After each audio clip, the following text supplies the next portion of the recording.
Welcome to Sailors in the News. I'm Petty Officer Holly Nelson. Today I have the privilege of interviewing Captain Dan Anderson, the author of the book Leadership from the Front, The Making of a Department Head.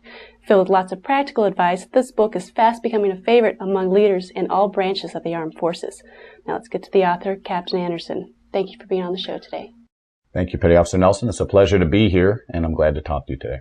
Sir, can you let the audience know what led you to writing this book? Well, I noticed that there was an awful lot of leadership material in corporate America about how to be a CEO. There's even a lot of material out there for military folks, how to be an effective flag officer. But I noticed that there wasn't a whole lot of material out there about how to be an effective department head.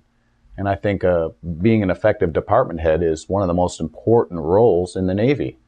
It's the first real test, I think, of an officer. You can't be a commanding officer unless you've had a really successful department head tour. Absolutely. And I noticed in your book there are a lot of in-depth observations. Were these from personal experience? And what sort of sources did you use when gathering your information? Well, we interviewed hundreds of sailors, from petty officers all the way up through senior captains. And they all shared with us their perspective on what it takes to be a successful department head. That's a lot of information. Was there a portion of your research that jumped out at you? Yeah, I think that the one thing that jumped out at me was the difference when you take the jump from being a division officer to a department head.